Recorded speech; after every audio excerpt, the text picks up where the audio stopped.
అన్నారు. శంకరుడు ధనస్సు పట్టుకుంటే ఇంత స్తోత్రమా, వేదంలో ఇన్ని మంత్రాలు రావడమా, ఎందుకు రావాలి అని అడిగారు. అడిగితే కారణం చెప్పారు. పినాకః త్రిపుర దహన కాలే శరజ్వాలా జాలైర్నాకం పిహితవాన్ పినాకః తదా మేరు ధనుస్త్వాత్ అన్నారు.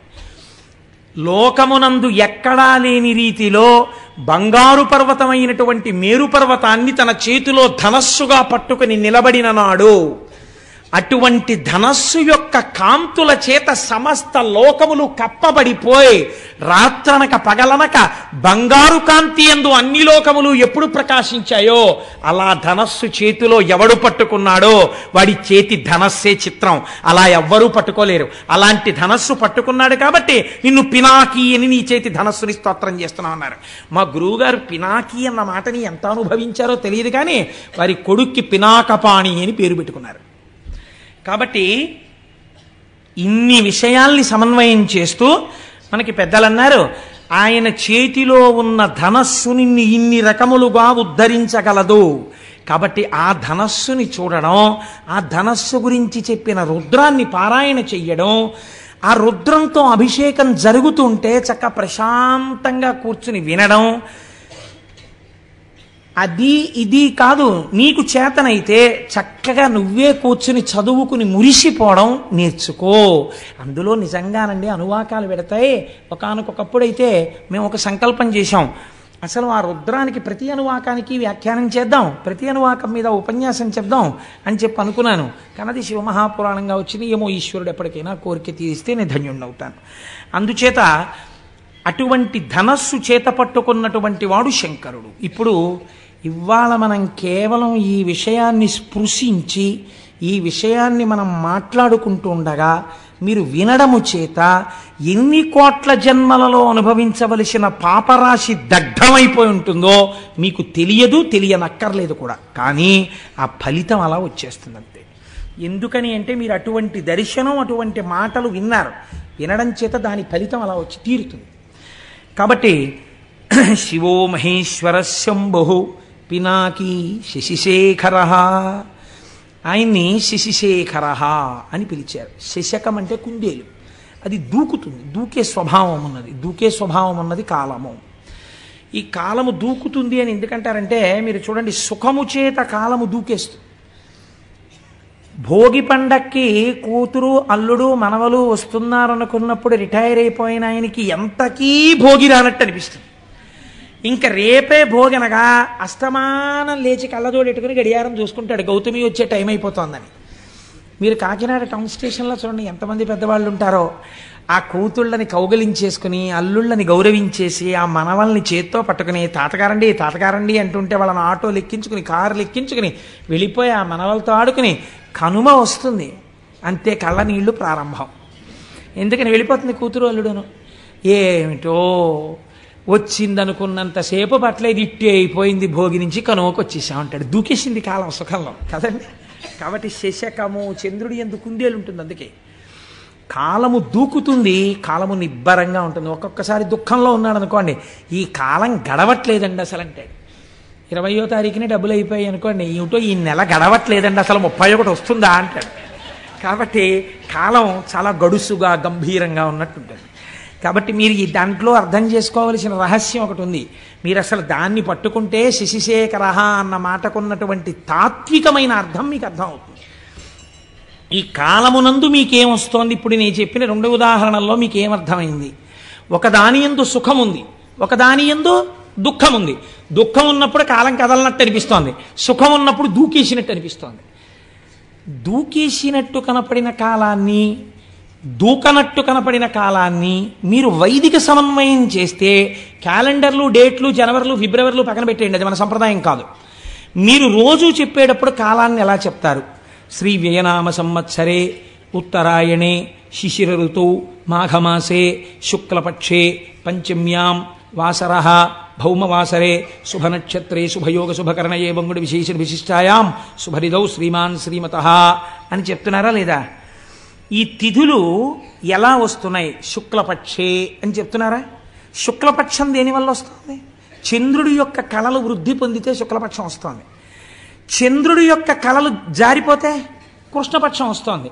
ఒక శుక్లపక్షం ఓ కృష్ణపక్షం వస్తే ఓ నెల వస్తోంది. అలా కొన్ని నెలలు కలిస్తే ఓ సంవత్సరం వస్తోంది, కొన్ని సంవత్సరాలు కలిస్తే ఓ పుష్కరం వస్తోంది. ఇలా మీకు ఆధారం ఏమిటి? చంద్రుడి యొక్క కళలు దిగడం పెరగడం. చంద్రుడి కళలు దిగడం పెరగడం ఏదో ఒక కళలోంచి రావాలి కదా. ఆ కళలోంచి పెరుగుతున్న కళలు, ఈ వెళ్ళిపోతున్న కళలు మళ్ళీ ఆ కళలోకి వెళ్ళిపోవాలి కదా. అటువంటి శాశ్వతమైన చంద్రకళ ఏది ఉందో అది పార్వతీ పరమేశ్వరుల యొక్క కిరీటముల మీద ఉంటుంది. ఇప్పుడు ఈ కాలాన్ని మీరు దేని పెట్టి కొలుస్తున్నారో ఈ కాలమంతా ఆయన కిరీటం మీద ఒక ఆభరణం అయి ఉంది. కాలం ఆయనకి ఆభరణము, మీరు కాలమునకు వశులు. ఎంత తేడా వచ్చింది చూడండి. కాలమునకు వశులైన మిమ్మల్ని కాలాతీతుల్ని చేసి తనతో సమానమైన వాడిగా చేసుకోగలడు. ఇది శశిశేఖర. అసలు నిజమైన తాత్వికమైన అర్థం అది. ఎవరు ఆయన పాదములు పట్టుకుంటున్నారో అటువంటి వాడికి జ్ఞానమిచ్చి కాలాతీతుణ్ణి చేసి మళ్ళీ పుట్టవలసిన అవసరం లేకుండా ఇదే చిట్ట చివరి మరణము. ఎందుకని? ఇక మళ్ళీ మరణం లేదు, ఎందుకంటే పుట్టుక లేదు. కాబట్టి ఈ స్థితికి పెంచగలడు. కాలము ఆభరణముగా ఉన్నవాడని చెప్పడానికే చంద్రరేఖని పొంది ఉంటాడు. మోక్షం ఇయ్యగలిగిన వాడని చెప్పడమే చంద్రరేఖని ధరించి ఉండడం. ఇదే శశిశేఖర. అసలు తాత్వికమైన రహస్యం అది, శశిశేఖర అన్న మాటకి. సరే, కానీ మనం అంటాం సోమనాథలింగము అన్న విషయాన్ని ప్రస్తావన చేస్తాం. కానీ ఇది కూడా పరమ సత్యం. లేకపోతే జ్యోతిర్లింగం రాదుగా. మీరు చూడండి, మళ్ళీ ఇక్కడ ఒక చిత్రమైన మాట ఉందండి. శివ సంబంధమైన విషయాల్లో కొన్ని ఆశ్చర్యకరమైన మాటలు ఉంటాయి. మీరు కంచిలో ఉండేటటువంటి లింగం దగ్గరికి వెళ్ళి ఇది జ్యోతిర్లింగము అని మీరు అన్నారనుకోండి, శాస్త్రం అంగీకరించద్దండి. దాన్ని ఏమంటారంటే అష్టమూర్తుల యందు అది ఒక లింగము, పృథివీలింగము అని పిలుస్తారు. పంచభూత లింగాల్లో అదొకటి. అలాగే కాళహస్తి పెడితే అది వాయులింగం, అది జ్యోతిర్లింగం కాదు. అలాగే మీరు జంబుకేశ్వరం పెడితే జలలింగం, అది జ్యోతిర్లింగం కాదు. కానీ మీరు కొన్ని లింగాలు ఉన్నాయి, వాటిని జ్యోతిర్లింగములని పిలుస్తారు. చాలా జాగ్రత్తగా మీరు పట్టుకునే ప్రయత్నం చేయండి. శశిశేఖర అన్న దాని తత్వంలోంచి జ్యోతిర్లింగం అని పిలిచినప్పుడు మీరు ఒక స్తోత్రం చదువుతుంటారు సాధారణంగా. మీకు అందరికీ నోటికొచ్చది. సౌరాష్ట్రే సోమనాథంచ శ్రీశైలే మల్లికార్జునం ఉజ్జయిన్యాం మహాకాళం ఓంకారం అమలేశ్వరం అని ఆ శ్లోకం అంతా చెప్పి ఆ చిట్ట చివర మనం ఓ మాట చెప్తుంటాం, ఏతాని ద్వాదశ లింగాని అని స్వయం ప్రాతర్పటేన్నర అంటాం. ఇది ద్వాదశ జ్యోతిర్లింగ స్తోత్రము అని పిలుస్తాం. ఈ 12 మీరు జ్యోతిర్లింగములు అని పిలుస్తున్నారు కదండి. జ్యోతిర్లింగము అని పిలిచినప్పుడు లింగము జ్యోతి, ఈ 12 చోట్ల ఏముండాలి? న్యాయంగా దీపం ఉండాలి, జ్యోతి ఉండాలి. కానీ మీరు సౌరాష్ట్రం వెళ్ళారనుకోండి, సోమనాథ క్షేత్రానికి వెళ్ళారనుకోండి, అక్కడ మీకు దీపం కనపడుతోందా, శివలింగం కనపడుతోందా? శివలింగమే కనపడుతోంది. శ్రీశైలే మల్లికార్జునం, మీరు శ్రీశైలం వెళ్ళారనుకోండి, శ్రీశైలంలో మల్లికార్జున లింగం కనపడుతోందా, జ్యోతి కనపడుతోందా? లింగమే కనపడుతోంది. మరి మీరు ఈ 12 జ్యోతిర్లింగాలనడానికి, ఈ 12 జ్యోతిర్లింగాలంటే మిగిలిన కంచి ఇలాంటి చోట ఉన్న లింగాలు వీటికన్నా తేడాగా ఏమైనా ఉన్నాయా? మరి వాటిని జ్యోతిర్లింగాలని మీరు ఎందుకన్నారు? ఈ 12 ఎందుకు జ్యోతిర్లింగాలు అంటారు? ఏమైనా కారణం ఉందా? అలా ఎందుకు పిలుస్తారు అంటే దీన్ని రుద్రానికి ఉన్నటువంటి ప్రార్థన గజ్జె ఎందు చెప్పారు. ఆపాతాళ నభస్థలంత భువన బ్రహ్మాండమా విస్ఫురత్ జ్యోతిస్ఫాటికలింగమౌళి విలసత్పూర్ణేందు వాంతామృతై అస్తోకాప్లుతమేకమీశమనిశం రుద్రానువాకాన్ జపన్ ధ్యాయేత్ ఈప్సిత సిద్ధయే అన్నారు. ధ్యాయేత్, మీరు ఆ లింగము దగ్గరికి వెళ్ళి అడిగినప్పుడు ఇహమునందు కావలసిన సౌఖ్యము నుండి మోక్షము వరకు ఏదైనా ఇవ్వగలిగిన పరబ్రహ్మస్వరూపంగా శివలింగం ఉన్నది.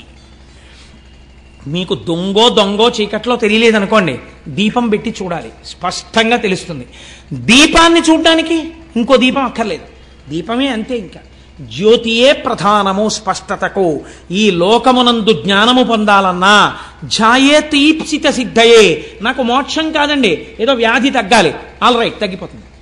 నీకు ఆ పూనికుంటే 3 ఏదో ఉద్యోగం రావాలి, వచ్చేస్తుంది నీకు. అందుకేనండి ఎవరైనా కష్టాల్లో ఉంటే దక్షారామం వెళ్ళమంటారు. 40 రోజులు 41 రోజులు దక్షారామంలో వెళ్ళి దర్శనం చేసుకోవాయా అంటారు. దక్షారామం భోగక్షేత్రం, అది ఎటువంటి భోగాన్నైనా ఇచ్చేస్తుంది మనిషికి, ఎటువంటి కోరికైనా తీర్చేస్తుంది. కాబట్టి జ్యోతిర్లింగము అంటే జాయేత ఈప్సిత సిద్ధయే. మీరు వెళ్ళి అలా చూసిన దాన్ని మళ్ళీ ఇక్కడ స్మరించి కూర్చున్నారనుకోండి, ఇది ప్రధానం. జాయేత్ చూసి కూర్చుని మళ్ళీ ఇక్కడ ఒక్కసారి స్మరిస్తే ఈప్సిత సిద్ధయే, మీ కోరిక తీరుతుంది. వేదం మీకు అభయం ఇచ్చింది. కాబట్టి కోరిక తీర్చడం దగ్గర నుంచి మోక్షం ఇవ్వడం వరకు చెయ్యగలిగినటువంటి శివలింగములు ఏమున్నాయో అవి జ్యోతిర్లింగములు. అటువంటి జ్యోతిర్లింగములు స్వయంభూ. అవి ఒకరు ప్రతిష్ఠ చేసినవి కావు. ఈశ్వరుడు చిత్ర విచిత్రమైన పరిస్థితుల్లో అలా వచ్చాడు. అలా ఎందుకు వచ్చాడు అన్నదాన్ని మనం రెండుగా చెప్తాం శాస్త్రంలో. ఎలా చెప్తామంటే, ఒకటి స్థల పురాణము అంటాం. ఇది ఎందుకు వింటామంటే, మీరు సోమనాథం వెళ్ళారనుకోండి, అయితే శ్రీశైలం వెళ్ళారనుకోండి, శ్రీశైలం వెళ్ళి మల్లికార్జున లింగాన్ని దర్శనం చేసేసుకుని వచ్చేసారనుకోండి, ఒక స్థాయిలో గొప్పదే ఇది. కానీ ఏమడుగుతామంటే, అయ్యా ఒక్కసారి దీని స్థల పురాణం చెప్పండి మాకు అని అడుగుతాం. అంటే ఎందుకు వచ్చిందో లింగం చెప్తారు. గుడిలోకి వెళ్ళిన తరువాత దర్శనం చేసుకున్నప్పుడు వినేటటువంటి స్థల పురాణమే మీరు జ్యోతిర్లింగముల యొక్క ఆవిర్భావ చరిత్రగా పురాణాంతర్గతముగా వింటే ద్విగుణీకృతమైనటువంటి ఫలితాన్ని దర్శనం చేసి ధ్యానం చేసిన ఫలితం ఎంతదో అంత ఫలితాన్ని ఇస్తుంది. ఇప్పుడు ద్వాదశ జ్యోతిర్లింగాల్ని శివమహాపురాణాంతర్గతంగా మీరు విన్నారనుకోండి, అందుకు తీసుకొస్తారు. ఇప్పుడు మీకు ఏ ఫలితం వేస్తారంటే, మీరు ఈ దేశములో ఉన్న 12 జ్యోతిర్లింగాల్ని సశాస్త్రీయంగా ఎలా దర్శనం చెయ్యాలో అలా దర్శనం చేసేసినటువంటి ఫలితాన్ని మీ ఖాతాలో వేసేస్తారు. కనుక పురాణంలోకి వీటిని తీసుకొస్తారు. కాబట్టి ఇప్పుడు శశిశేఖర సోమనాథ జ్యోతిర్లింగము వదిలిపెట్టేయచ్చా? వదిలిపెట్టకూడదు, స్మరించాలి. ఎందుకు వచ్చిందో చెప్పుకోవాలి ఒకసారి. చెప్పుకుంటే ఏమవుతుంది? మీరు ఇక్కడ స్మరిస్తున్నారు దాని కథని. అది స్మరించడం చేత స్వయంభూ అయినటువంటి పరమాత్మ ప్రసన్నుడై, మీరు అది వింటున్నప్పుడు మీకు తెలియకుండానే మీరు ఆ సోమనాథ క్షేత్రం ఇలా ఉంటుంది అని మనస్సు అక్కడికి వెళ్ళిపోతుంది. అది వింటారు. జాయేత్ ధ్యానం చేసింది. మామూలుగా అయితే ఒక క్షణం చేస్తుంది, ఇప్పుడు ఒక అరగంట చేస్తుంది. అపారమైనటువంటి ఫలితాన్ని ఇచ్చేస్తుంది. అలా 12 జ్యోతిర్లింగాలు విన్నారనుకోండి, ఏమవుతుంది? అందుకని పురాణ శ్రవణం చెయ్యి అంటారు. ఇప్పుడు విన్నవాడికి ఏమవుతుంది? 12 జ్యోతిర్లింగాల దర్శనం చేసవచ్చే ఫలితం ఏదో అది వాడి ఖాతాలో వేసేస్తారు. అందుకే పూర్వం అందరూ వెళ్ళలేరని ప్రత్యేకంగా మన వాళ్ళు వెర్రివాళ్ళై పురాణం చెప్పించలేదండి. ఒక ఆయన్ని పట్టుకు తెచ్చుకుని, అయ్యా మాకు పురాణం చెప్పండి అంటే ఆయన ఓ పుస్తకం పెట్టుకుని చక్కగా చదువుతుంటే ఆయన చెప్తుంటే భక్తి శ్రద్ధలతో అలా వినేవారు. ఇది ఇలా ఉంటుందా అండి, దీనికి హేతు ఉంటుందా అండి అని అడిగేవారు కాదు. శ్రద్ధ అలా ఉంటుంది, ఈశ్వరుడు స్వతంత్రుడు, అలా చెయ్యగలడు, వాళ్ళకి ఆ విశ్వాసంతో వినేవారు. అందుకే 80 ఏళ్ళు రానివ్వండి, చక్కగా మోకాళ్ళు నొప్పి లేదు, బీపీ లేదు, షుగర్ లేదు, కళ్ళజోడు లేదు, ఇనప రాయల్లే ఉండేవారు. ఇంత పప్పు అన్నం, ఇంత చారుడు నెయ్యి, ఇంత ఆవకాయ కలుపుకొని శుభ్రంగా తినేసి త్రేయించి వెళ్ళిపోయేవారు. ఎందుకుండేదంటే వాళ్ళకి భగవంతుడి మీద విశ్వాసం లోపల జఠరాగ్నిగా ఉండేది. మనకు అన్నీ వేలువిరుపులే. అలా ఉంటుందా అండి? నీకు ఆకలి ఉండదు, అనుమానం సంశయాత్మ వినశ్యతి. కాబట్టి చూడండి, శశిశేఖర అన్న నామాన్ని వ్యాఖ్యానం చేస్తూ అంటారు, దక్ష ప్రజాపతికి 27 మంది కుమార్తెలు. ఆ 27 మంది కుమార్తెలే 27 నక్షత్రాలు, అశ్విని, భరణి, కృత్తిక, రోహిణి. వీళ్ళు ఈ 27 నక్షత్రాల్ని తీసుకెళ్ళి చంద్రుడికిచ్చి వివాహం చేశాడు. ఒక ఆయనకే ఇచ్చేశాడు, గొడవ లేదు, పండగ ఒక్కడే అల్లుడు వస్తాడు. అందుకని 27 ఆడపిల్లల్ని ఒక్కరికే ఇచ్చాడంటే పూర్వం దక్షిణ నాయకత్వము అని ఒకటి ఉండేది. మీరు నన్ను క్షమించండి, నేను పురాణాంతర్గతంగా ఇలాంటి మాట అనకూడదని అండం ఎందుకు అంటున్నాను, ఒక దక్షిణ నాయకత్వాన్ని సమర్థించడానికి. అనుకోండి, విజయనగర సామ్రాజ్యాన్ని పరిపాలించినటువంటి రామరాయల వారు అప్పుడప్పుడు ఏదైనా ఊరిడితే ఆ ఊళ్ళో తరణిపోలిన పిల్లలు కనపడుతుండేవారట. దక్షిణ నాయకత్వం అంటే అలా ఉండేది. అంతమంది భార్యలతో ఉండేవారు. దశరథ మహారాజు గారికి 365 మంది భార్యలు ఉండేవారు. అలా పూర్వం ఆ దక్షిణ నాయకత్వం ఉండేది. అందుకని 27 ఆడపిల్లల్ని ఒక్క ఆయనకి ఇచ్చేసాడు ఆయన. ఈ 27 మంది భార్యలతో చంద్రుడు పాణిగ్రహణం చేసిన వాడు ఏం చెయ్యాలి? చక్కగా సంతోషంగా 27 మందితోటి కలిసిమెలిసి ఉండాలి. ఏదో ఒక ఆయన తాను రోజు పడక గదిలోకి వెళ్ళి చూసినట్టు, దానివల్ల గొడవలు వస్తున్నట్టు నువ్వు అలా ప్రవర్తించకని బుద్ధి చెప్పాడు వెంకటేశ్వర స్వామి వారికి. శ్రీదేవి వంకకు చిలిపిగా చూడకు, అలమేలు మంగకు అలకరానీయకు, ముద్దుసతులిద్దరిని ఇరువైపులా చేర్చి ఏ గొడవ లేకుండా హాయిగా నిదురపో శేషశైలావాస శ్రీ వెంకటేశ. ఆయన ఎలా పడుకోవాలో, భార్యలతో ఎలా సర్దుకోవాలో ఈయన పాఠం చెప్పి అలా నిద్రపోమని చెప్పాడు. అదో విచిత్రం. అంటే భావన చేత స్వేచ్ఛ కలిగి తన్మయత్వంతో పాడుకున్నటువంటి వాడికి హద్దెక్కడుందండి?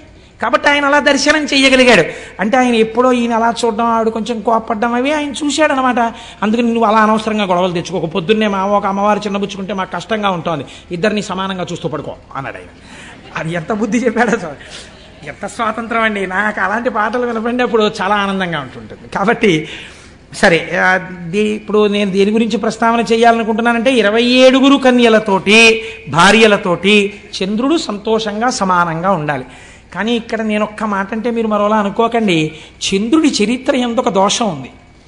ఏమా దోషము? మీకు దేవీ భాగవతంలో మొదటి కదా అదే. ఇప్పుడు నేను దాన్ని ప్రస్తావన చేస్తే దానికి మళ్ళీ వివరణ చేయాలంటే మహాప్రభావతో 3 రోజులు పడుతుంది. ఎందుకు వచ్చిన గొడవ? అందుకని. కానీ ఆయన కొంచెం తొందరపడిపోవడం, యుక్తాయుక్త విచక్షణ లేకుండా ఏ స్త్రీ పట్ల అలా ప్రవర్తించడం మహాపాతకమని శాస్త్రం చెప్పిందో అలాంటి వాళ్లతో రమించడం కూడా చంద్రుడి చరిత్రలో ఒకచో ఉన్నది. దాని విశేషార్థం పక్కన పెట్టండి, మామూలుగా చరిత్ర యందు ఉన్నది. కాబట్టి ఈ అలవాటుకి ఫలితం ఎక్కడో రావాలి, ఎదర రావడానికి కావలసినట్టుగా బుద్ధి కర్మానుసారిని నడిపించాలి. అందుకు నడిపిస్తోంది అసలు యథార్థం. ఇది శివుడు ఇస్తున్నటువంటి ఆ ధనస్సులోంచి వస్తున్నటువంటి పాప ఫలితం. మీరు అలా సమన్వయం చేసుకోండి, ఎంత అందంగా వస్తుందో అది. ఇప్పుడు ఆయన ఏం చేశాడు? మళ్ళీ ఆయనకి 27 మందిలో రోహిణి ఒక్కత్తి బాగా నచ్చింది కాబట్టి ఆ రోహిణితోనే కాలం గడిపేవాడు. ఇది సహజంగా మిగిలిన 26 మందికి కూడా చాలా బాధ కలిగింది. 27 స్వీకరించిన వాడు 27 సమానంగా ఉండాలి, కానీ ఒక్క రోహిణితోనే ఉంటున్నాడు. వాళ్ళు ఎంత బాధతో మాట్లాడారో తెలుసా అండి? తండ్రి గారి దగ్గరికి వెళ్ళి, నేను అన్ని పద్యాలు చెప్తూ కూర్చుంటే 42 రోజులు ఏంటి, ఆయన చెప్పినట్టు సంవత్సరం అయిపోతుందో ఏమిటో గొడవ అని బెంగెట్టుకుని 1-2 పద్యాలు మాత్రమే చెప్తున్నాను. అందరి నేల ఇట్లు జలజారికి నిచ్చితివి, ఒక్క రోహిణీ సుందరినిచ్చి నన్మిగుల సొంపుగా నుండెడిది, ఎక్కడేని మాకుందక భర్త చిక్కకయే గొడ్డైపోవునో పృథ్వీ. తండ్రి, ఈ వందురు ఎట్లు పాయుదుము వల్లభు కొల్విటు చెందుమాకి కన్నని అడిగారు. ఎంత కష్టంతో కూడుకున్న మాట అడిగారో చూడండి. నాన్నగారండి, మీరు ఎందుకు ఈ తప్పు చేశారండి? మా 27 మందిలో ఒకవేళ రోహిణియే అందగత్తేమో, రోహిణిని ఒక్కదాన్ని చంద్రుడికిచ్చి అంత చందమామ లాంటి మొగుడు రావాలంటారు కదా, చందమామ లాంటి మొగుడిని పొందడానికి మేము అర్హులం కావేమో, అంత అందగత్తెలం కాదేమో, అందుకేనేమో రోహిణి మీద ఉన్న ప్రీతి మా మీద లేదు. అంత అందమైన కూతురుతో పాటు అందం లేని మమ్మల్ని కూడా ఎందుకు ఇచ్చారు నాన్నగారు? కన్యాదానంలో మీ బాధ్యత అయిపోతుందని ఇచ్చారా? మాకు తగిన భర్తలు, మేము ఎంత పనికి మాలిన వాళ్ళమైనా మాకు తగిన భర్తలు పృథివీలో ఉండరా? గొడ్డుపోయిందా నాన్నగారు లోకం? ఎవరిని తెచ్చి మాకు పెళ్లి చేస్తే మేము సంతోషించకపోదు అండి. భర్త యొక్క మనస్సు చూరగొనని మా జన్మ మాకెంత బాధగా ఉందో తెలుసా నాన్నగారు? ఎంత గొప్పగా మాట్లాడారండి వాళ్ళు, ఎంత అందమైన పద్యం పడిపోయిందో చూడండి. నాన్నగారండి, గొడ్డుపోయిందా లోకం? మమ్మల్ని ఎందుకు ఇచ్చారు నాన్నగారు? చంద్రుడికి 27 మందిని, ఒక్కతే అందంగా ఉంది, అందమైన రోహిణితో ఆయన ఉంటున్నాడు. అసలు మా జన్మలో మేము భర్త గారితో కలిసి ఉండి భర్త గారు మా వల్ల సంతోషపడ్డారన్న రోజు మా జీవితంలో మేము చూస్తామా నాన్నగారు అన్నారు. దీనికి వాళ్ళు చేసిన పాపం ఏమిటండి? తండ్రి మనస్సు ఈ మాట విన్నప్పుడు ఎంత కుందుతుంది. కాబట్టి ఆయన చరచరాలేసి, అసలే దక్ష ప్రజాపతి, ఎదర వీరభద్ర విజయం వస్తుంది కదా, గబగబా పంచ పైకి పట్టుకుని చంద్రలోకానికి వెళ్ళాడు. ఆయన అల్లుడు గారు ఎదురొచ్చారు, తీసుకొచ్చారు, కూర్చోబెట్టారు. కూర్చోబెట్టిన తర్వాత, అబ్బాయి నీ పరిస్థితి అంతా బాగోలేదయ్యా, నీకు 27 పిల్లలు ఇచ్చాను. ఇచ్చినప్పుడు చక్కగా మామయ్యగారండి బాగున్నారండి, చక్కగా ఉంటుందండి, మీరు వచ్చినప్పుడు ఎంత సంతోషంగా ఉంటారో చూద్దురుగానండి అన్నావు. నీ మీద అప్పుడే పితూరీలు ప్రారంభమయ్యాయి, ఒక్క రోహిణితో ఉంటున్నావుట. ఇలా ఉండడానికి వీల్లేదు. 27 పిల్లల కంటి వెంట నీళ్లు రాకూడదు, అందరినీ సమానంగా చూసుకో. చూస్తావా? అసలు దక్ష ప్రజాపతి. తప్పకుండా మామయ్య గారండి అన్నాడు. అయిపోయింది. అమ్మా నేను చెప్పానమ్మా, ఇంకా మీకేం ఇబ్బంది ఉండదు, ఈ మాట మీరు సంక్రాంతికి వచ్చినప్పుడు సంతోషంగా వస్తారు అని వెళ్ళిపోయాడు దక్ష ప్రజాపతి. అంటే నిజంగా సంక్రాంతి అనుకోకండి, నేను ఒక మాట అన్నానంతే. ఇప్పుడు వెళ్ళిపోయిన తర్వాత మళ్ళీ ఎవరో వచ్చి చెప్పారు, పాపం 26 అలాగే ఏడుస్తున్నారండి, మీ అల్లుడి గారి ప్రవర్తనలో ఏమీ మార్పు లేదు, ఎక్కడ చూసినా రోహిణితోటే ఉంటాడు. మిగిలిన 26 మంది జోలికి ఎప్పుడూ వెళ్ళాడు. పాపం ఓసారి మీరు చెప్పారు, ఆయన వినడు. ఏమిటో వాళ్ళ బతుకు అంతేనా అన్నారు. అనేటప్పటికి ఇప్పుడు ఆయనకి ఎందుకు కోపం వచ్చిందంటే నా మాట వినలేదని కోపం వచ్చింది. ఆయన ఎటువంటి ఆలోచన వచ్చిందో చూడండి. ఆ కోపంలో క్షయవ్యాధి ఉన్నటువంటి వాడికి తొందరగా దగ్గరగా వెళ్ళడానికి, ఆ ఉచ్ఛ్వాస నిశ్వాసలని లోపలికి పీల్చడానికి, వారి నోటి ఎంగిలిని తన నోటిలోకి తీసుకోవడానికి ఎవరు ఇష్టపడరు. ఎందుకంటే వీళ్ళకి క్షయ వస్తుందని. కాబట్టి ఆయన అన్నాడు, నీ విశృంఖలత్వానికి నేను అడ్డు వేస్తాను, కాబట్టి నువ్వు క్షయవ్యాధి పీడితుడవగుదువుగాక. ఆయన ఉద్దేశం ఏమిటి? పూర్వం సంతోషపడినట్టు రోహిణి కూడా నిన్ను దగ్గరికి రానివ్వదు, క్షయ వచ్చింది కాబట్టి. ఇప్పుడు శుశ్రూష చేయడానికి భార్యలని మాత్రం మిగిలిన వాళ్ళని పిలుస్తావు, నీ బతుకు బయటెడుతుందన్నాడు. క్రోధంలో అదుపు తప్పిన మాట వచ్చేసింది మామగారు నోటి వెంట. వచ్చి నువ్వు క్షయవ్యాధి పీడితుడు వగుదువుగాక అన్నాడు. ఈయనకి క్షయవ్యాధి వచ్చింది, కానీ దేవతలందరికీ భోజనాలు పోయి ఉపవాసాలు చేసి న్యూరోబియాన్ ఇంజక్షన్లు చేయించుకోవలసి వచ్చింది. వాళ్ళందరూ నీరసపడిపోయారు. ఇదేమిటండి, చంద్రుడికి క్షయవ్యాధి వస్తే దేవతలకి నీరసం రావడం ఎందుకు అంటే ఇక్కడ ఒక పెద్ద మర్మం ఉంది. చంద్రుడు బాగా ప్రకాశిస్తే ఆయన యొక్క అనుగ్రహం చేత ఓషధులు ప్రకాశిస్తాయి. ఓషధులు బాగా ప్రకాశిస్తే ఆ ఓషధులతో కూడినటువంటి ద్రవ్యములతో యజ్ఞం చెయ్యాలి. ఈ యజ్ఞంలో ఓషధుల్ని కూడా వేస్తే ఈ హవిస్సులు దేవతలు తీసుకుంటారు. దేవతలు తీసుకుని వాళ్ళ ఆకలి తీరితే వాళ్ళకు మనకు మంగళములను ఇస్తారు. దేవతలకి హవిస్సులు లేవు, లోకాలకి మంగళాలు లేవు. ఇటు వీళ్ళు మాడిపోయారు, అటు వాళ్ళు మాడిపోయారు. ఎందుకు వచ్చింది ఇదంతా? చంద్రుడికి క్షయవ్యాధి వచ్చింది. కాబట్టి ఇప్పుడు ఇది ఎవరి సమస్య అయి కూర్చుంది? చంద్రుడి వ్యక్తిగత సమస్య కాదు, అన్ని లోకాల సమస్య. ఎంత చిత్రంగా పరిణమించిందో చూడండి విషయం. ఇప్పుడు వీళ్ళందరూ మాట్లాడుకున్నారు. అత్రి మహర్షిని పిలిచారు. అందరూ కలిసి చతుర్ముఖ బ్రహ్మగారి దగ్గరికి వెళ్ళారు. పెద్ద ఆయన పాపం ఆయన్ని అడుగుతారు అందరూ. ఆయన దగ్గరికి వెడితే చూడండి, మనం సాధారణంగా ఓ మాట అంటాం, ఏమండి వీడు ఇలా తప్పు చేశాడు, కొంచెం చేయనంటే వీడికి చెయ్యాలి ఉపకారం. వీడికండి చెయ్యాలి? మీరు తండ్రి, మీరు మర్చిపోయారేమో. వీడు చేసిన తప్పుడు పనులన్నీ నాకు బాగా గుర్తున్నాయి. ఎంత ఏడిపించాడంటే బృహస్పతిని, నాకు తెలీదా? ఆ రోజు నేనే కదా చతుర్ముఖ బ్రహ్మని జోక్యం చేసుకున్నాను. వీడికి అసలు ఇటువంటి ఇది రావాలి. బాగా వచ్చింది నాళ్ళకి, మామగారు బలి చేపించాడు.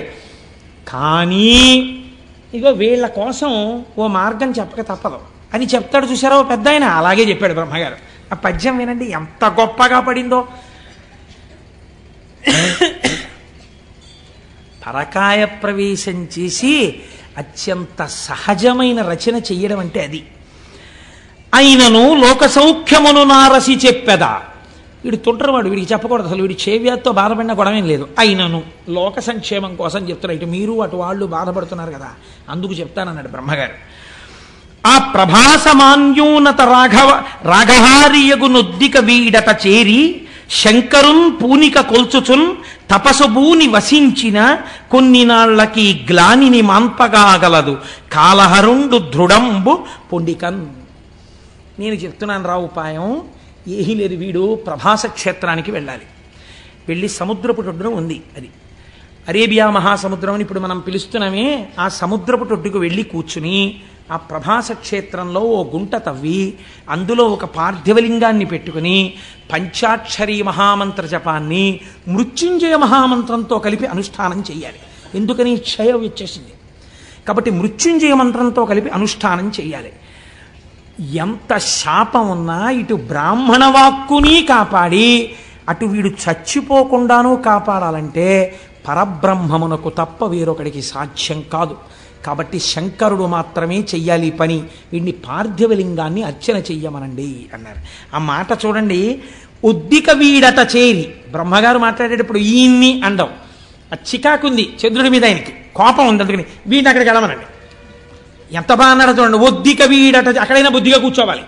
మళ్ళీ అక్కడికి వెళ్ళి కూర్చుని ఏదో పనులు మొదలెట్టకూడదు, మళ్ళీ ఏదో శాపాలు తెచ్చుకోకూడదు, మళ్ళీ నా దగ్గర రాకూడదు. ఒద్దిక అక్కడ కూర్చుని శివుడి గురించి ఆరాధన చేయమనండి, పోమనండి అక్కడికి. అలాగేనండి బాబాయ్ అన్నాడు ఇప్పుడు అని. ఇప్పుడు బయలుదేరి ప్రభాస క్షేత్రం చేశాడు.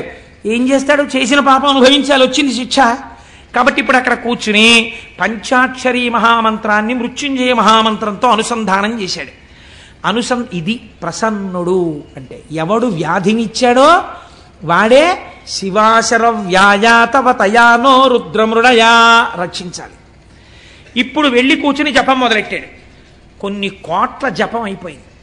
అయిపోయిన తరువాత చంద్రోద్భాసిత శేఖరే స్మరహరే గంగాధరే శంకరే సర్పైర్భూషిత కంఠకర్ణ వివరే నేత్రోద్ధవైశ్వానరే దంతిత్వకృత సుందరాంబరధరే త్రైలోక్య సారే హరే మోక్షార్థం కురు చిత్త వృత్తి మమలాం అంతైస్తు కింకర్మభిః అంటారు శంకరాచార్యుల వారు. అటువంటి స్వరూపంతో భగవానుడు శంకరుడు ప్రత్యక్షమయ్యాడు. స ఉమ పార్వతీ సహితుడై ప్రత్యక్షమయ్యాడు. క్షయవ్యాధితో శుష్కించిపోయి ఉన్నాడు చంద్రుడు. నాయనా ఏమిటి నీ అభీష్టం అని అడిగాడు. అయ్యా నాకు క్షయవ్యాధి తగ్గిపోవాలండి అన్నాడు. ఇప్పుడు నీ క్షయవ్యాధి పోతుంది అని పరమాత్మ అనగలరు అంటే ఎవరి మాట పోయింది? దక్ష ప్రజాపతి మాట పోయింది. అంటే నే శాపం పెట్టేవాడిని నువ్వు రక్షించేవాడివా అంటాడు. కాబట్టి ఇప్పుడు ఇద్దరిని దృష్టిలో పెట్టుకోవాలి. అటు పెద్ద ఆయన మాట నిలబడిపోవాలి, ఇటు పిల్లాన్ని రక్షించాలి. ఇంత తప్పు చేసి ఉన్నవాడైనా తన పాదములు పట్టుకుంటే బుద్ధిని కూడా సంస్కరించాలి. అందుకే ఆ తర్వాత చంద్రుడు 27 భార్యలతో సమానంగా లేడన్నటువంటిది లేదని చెప్పడానికి ఉదాహరణే చంద్రమానంలో మీరు చెప్తున్న తిథులు కదండి.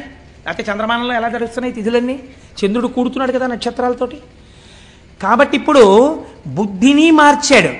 అదే కదండి, మరి అందుకేగా రుద్రశబ్దం వాడారు మీరు. ధర్మం వైపుకు మారుస్తాడు బుద్ధిని అనే కదా మీరు రుద్రశబ్దం వాడారు. కాబట్టి ఇప్పుడు ఏం చేశాడు? బుద్ధిని ముందు మార్చి అటు పెద్ద ఆయన మాట నిలబెట్టాలి దక్ష ప్రజాపతి. కాబట్టి అన్నాడు నీకు క్షయ ఉంటుంది కానీ 15 రోజులు క్షీణిస్తావు, 15 రోజులు వృద్ధి పొందుతుంటావు. కాబట్టి ఇంకా క్షయ పూర్తిగా లేదు కాబట్టి నశించిపోవు, ఎప్పుడూ హాయిగా ఉంటావు. సరికదా పిల్లాడా, ఎప్పుడైనా ఎవరైనా నీ పాత కథలు తలుచుకోకుండా నువ్వు పూర్తిగా ఇప్పుడు గొప్పవాడివయ్యావు, నీ చరిత్రే మారిపోయింది, నువ్వు సద్బుద్ధున్నవాడివి, నా చేత అనుగ్రహింపబడిన వాడివని తెలుసుకోవడానికి నాతో కలిపి నీ దర్శనం చెయ్యడానికి నా పేరే నీతో కలుపుకుంటాను, చంద్రశేఖర అని పిలిపించుకుంటానని ఆ చంద్రుణ్ణి చేసి నెత్తిన పెట్టుకున్నాడు. ఏమి ఔదార్యమూర్తి అండి పరమాత్మ. ఇది ఆయన కారుణ్యం అంటే. నీకేమిటి బెంగ? కాలమునకు వశుడు కాని వాడను నేను, నా నెత్తి మీద నిన్ను పెట్టుకున్నాను రా. చతుర్ముఖ బ్రహ్మగారు అన్నాడు వీడును పోయి ఉద్దికను అన్నారు. ఆయన అన్నారు తప్పు అందరూ చేస్తారులే నాన్న, చేసావు, నీ బుద్ధి మార్చుకో. నీ బుద్ధి మారింది, ఇప్పుడు నిన్ను నెత్తి మీద పెట్టుకుంటాను. ఇప్పుడు మీకు ఇది విని ఏమైంది? శశిశేఖర, తప్పులు జరిగిన వాటికి వేళ్లు విరవకండి.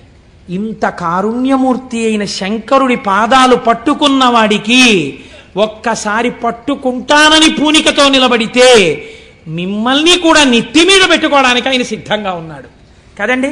అందుకని శశిశేఖర, అందుకని నెత్తి మీద చంద్రుణ్ణి పెట్టుకున్నవాడా అని ఈయన్ని పిలవలసి వచ్చింది. ఆయన క్షయవ్యాధి పోయింది, చాంద్రమానం వచ్చింది. ఇప్పుడు ఈ చంద్రుడు పార్వతీదేవికి గొప్ప భక్తుడయ్యాడు. అందుకే మనుశ్చంద్ర కుబేరశ్చాలోపాముద్రా చ మన్మద అగస్తీరగ్ని సూర్యశ్చ ఇంద్రస్కంధస్తథైవ చ అని క్రోధభట్టారకో దేవ్యా ద్వాదశామి ఉపాసకా 12 మంది అమ్మవారి మహాభక్తులలో ఈయన కూడా ఒకడయ్యాడు. అయితే ఇక్కడ ఒక చిత్రం జరిగింది. శంకరుణ్ణి చూసి అన్నారు స్వామి చాలా బాగుందండి, మీరు నెత్తి మీద చంద్రుణ్ణి పెట్టుకున్నారు, శశిశేఖర అన్న నామం మీకు వచ్చింది, అంతవరకు మేము ఒప్పుకున్నాం. అదే సోమనాథలింగం. స ఉమ నాథుడు ఒక అర్థం. అంటే పార్వతీదేవి పక్కన ఉన్నటువంటి కారుణ్యమూర్తి, సశక్తిపరుడు కాదు. సోముడు అంటే చంద్రుడు. సోముడు ప్రార్థన చేశాడు, నన్ను ఇంత అనుగ్రహించిన నీవు ఉత్తరోత్తర ఎవరొచ్చినా రక్షించడానికి ఇక్కడే వెలియవలసినది అన్నాడు. జ్యోతిర్లింగమయ్యాడు. అందుకే అది స్వయంభూలింగాలలో జ్యోతిర్లింగాలలో మొట్టమొదటి లింగం.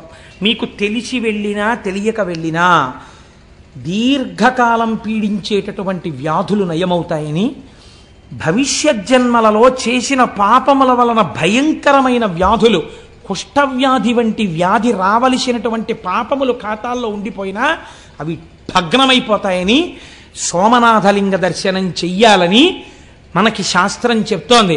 మమ్మల్ని అనుగ్రహించి గోపాలకృష్ణ గారు తీసుకెళ్ళబోతున్నారు సోమనాథలింగ దర్శనానికి ఏప్రిల్లో. కనుక ఒకరన్నారు, అయ్యా ఇక్కడ వరకు బాగుందండి, చాలా బాగుంది, సోమనాథలింగ దర్శనం చెయ్యవలసిందే. ఈ లింగం మీద కన్నుబడే ఈ దేవాలయాన్ని ఎన్ని మాటలు ధ్వంసం చేశారో కొందరు.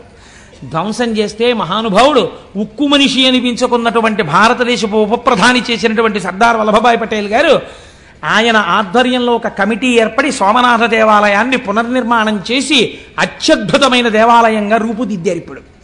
కాబట్టి ఈ చంద్రశేఖరుణ్ణి దర్శనం చేసిన మాట యథార్థం అయితే, అయ్యవారు ఇక్కడ చంద్రుణ్ణి పెట్టుకున్నాడు అనుకోండి, చాలా బాగుంది స్వామి ఇక్కడ నువ్వు చంద్రుణ్ణి పెట్టుకున్నావు అనేసి మీరు వెళ్ళిపోగలరండి ఇంటికి.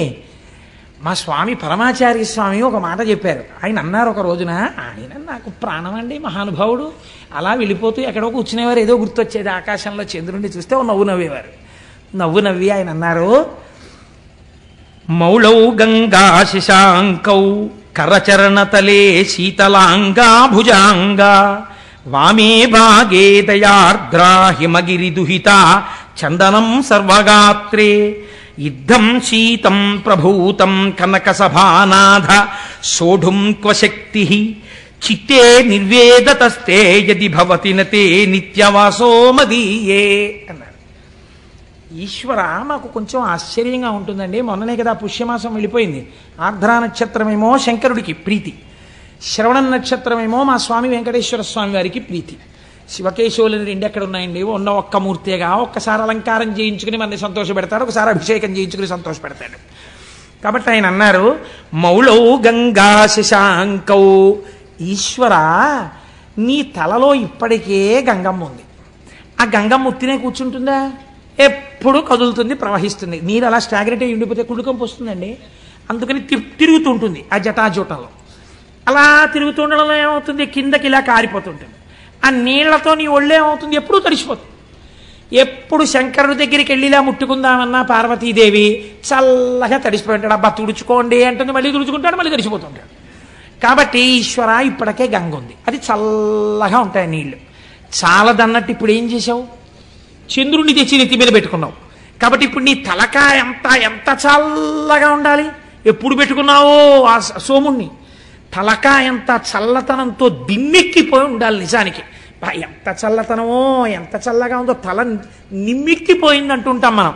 వానలో బాగా తడిసిపోయి ఇంటికి వచ్చారనుకోండి భర్త, భార్య గబగబా ఏం చేస్తుందంటే, ఇప్పుడు లేవనుకోండి కుంపట్లో బొగ్గులేసి గబగబా విసిరి ఒక్కసారి రండి మీకు పడిశం పట్టేస్తుంది, కాస్త సాంబ్రాణి వేస్తానని చక్కగా ఆయన నిప్పుల్లోకి పడకుండా ఇలా కొంచెం తల వంచుతుంటే, ఏదో పెద్ద బడాయికి పోయి ఇలా ఏదో తెలియక వంచేసినట్టు తల వంచి ఆవిడ పట్టుకుంటే ఇలా సాంబ్రాణి వేస్తుంటే ఆయనకు అదో సంతోషం. ఇంత వానలో తడిసిన శ్రమ పోయేది ఆయనకి. కాబట్టి అలా తండ్రి నీకు జటాజూటం అంతా గంగతో తడిసిపోయింది, చాలదా చంద్రబింబాన్ని పెట్టుకున్నావు, తల నిమ్మెక్కిపోయిందనాలి నువ్వు పార్వతీదేవి దగ్గరికి వెళ్ళి. పోనీ ఆవిడితో ఈ మాట చెప్దామంటే ఇవి చాలవన్నట్టు ఇంకోటి తగిలాయి. పోనీ తలొక్కటేనండి నిమ్ముకుపోయినట్టుంటుందంటే శీతలాంగా భుజాంగా, పాములు ఒంటికి కుండలీకృత కుండలేశ్వర కుండలం వృషవాహనం నరదాది మునీశ్వర స్తుత వైభవం భువనేశ్వరం. ఆయనకి చెవులకి పాములే, కంఠంలో పామే, భుజాలకి పాములే, పాదానికి వాసుకి చుట్టుకుని ఉంటాడు. వాసుకి ఇద్దరికి ఆభరణం, నారాయణుడికి ఇటు శివుడికి వాసుకి చుట్టుకుని ఉంటాడు. వాళ్ళు చుట్టుకుంటే మీకేమిటండి బెంగ అంటారేమో. పాము అడుగు భాగం చాలా చల్లగా ఉంటుంది. ఇంత చల్లగా ఉన్న పాములు ఒళ్ళంతా చుట్టుకున్నాయి, పైన అంటుంటాలి. ఒళ్ళంతా పాములు సాధారణంగా పైన చలేస్తే తడిసిపోతే ఏదో ఒళ్ళంతా ఇలా దగ్గర పెట్టుకుని అంటారు. ఇవి చలి, ఒళ్ళంతా ఇవే. వీటిని ఏమైనా అన్నామంటే ఇంకా పాకుతాయి, ఇంకా చలి. ఒళ్ళంతా చల్లగా ఉంటుంది. పోన్లేవయ్యా, ఎవడైనా ఏం చేస్తాడు ఇంత చల్లగా ఉంటే? మరోలా అనుకోకండి, మర్యాదకి చెప్తున్నాను. ఉత్తర క్షణంలో ఉష్ణాన్ని పొందాలంటే వెళ్ళి భార్యను ఆలింగనం చేసుకోవాలి, కాస్త వెచ్చటి సుఖాన్ని పొందాననుకోవాలి. పోనీ అలా వెళ్ళి నువ్వు మీ ఆవిడ్ని కౌగిలించుకున్నావు అనుకో, ఆవిడిటువంటిది. వామే భాగే దయార్ద్రా హిమగిరి దుహిత, ఆవిడ హిమవంతుడి కూతురు.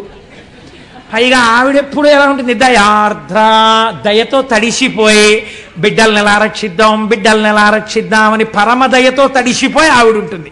పైగా హిమవంతుడు కూతురు కాబట్టి చల్లని తల్లి. అమ్మలగన్నయమ్మ ముగురమ్మల మూలపుటమ్మ, చాలా పెద్దమ్మ, చల్లని అమ్మ. చల్లని తల్లి అంటే అంటాం కదా, మరి చల్లని తల్లి. దృశాద్రాఘీయస్యాదర దళిత నీలోత్పల రుచాదవీయం సందీనం స్నపయ కృపయా మమ పిశివే అంటారు శంకరాచార్యుల వారు. అలా అపారమైన దయ కళ్ళల్లోంచి కురిపించేస్తుంటుంది. ఒళ్ళేమో హిమవంతుడి కూతురు కాబట్టి తండ్రి గారి పోలికలు వచ్చాయి పిల్లకి. పిల్ల చల్లగా ఉంటుంది ఎప్పుడు. వెళ్ళి కొంచెం వెచ్చగా ఉంటుందేమోనని కౌగిలించుకొని ఎడం పక్కన ఎట్టుకుంటే ఇంకొంచెం చలొచ్చింది. పోన్లేవయ్యా కుడివైపు ఏమైనా కొంచెం తగ్గుతుందేమో అనుకుంటే భక్తులందరూ వచ్చి చందనం సర్వగాత్రే, కాస్త చలిమంటేసినవాడు ధూపం వేసినవాడు తక్కువ, స్వామికి చందనం రాయాలండి బొట్టెట్టాలండి అని చందనం రాశారు.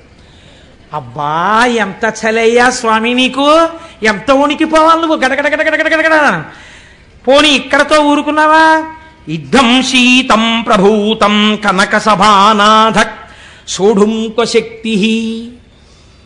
అందరూ పుష్యమాసంలో హేమంత ఋతువులో బయటికి రావడానికి కూడా ఇష్టపడక చలేసేస్తోందని దుప్పట్లు కప్పుకుని ముసుగెట్టుకు పడుకుంటే నీ నెత్తి మీద ధారాపాత్ర పెట్టి చాలదన్నట్టు సన్నటి ధార ఇలా ఉనికిపోతూ, పోనీ చక్కగా ఏదో మా స్వామి శ్రీమన్నారాయణుడిలా చక్కగా నీకేమైనా సుప్రభాతం చెప్పి చామంతి పూల దండలేసి నీకు చక్కగా ధూపం వేసి పొద్దున్నే బాలభోగం అని ఏమైనా వేడిగా కట్టు పొంగల్ చక్ర పొంగల్ తీసుకొచ్చి పెడతారా?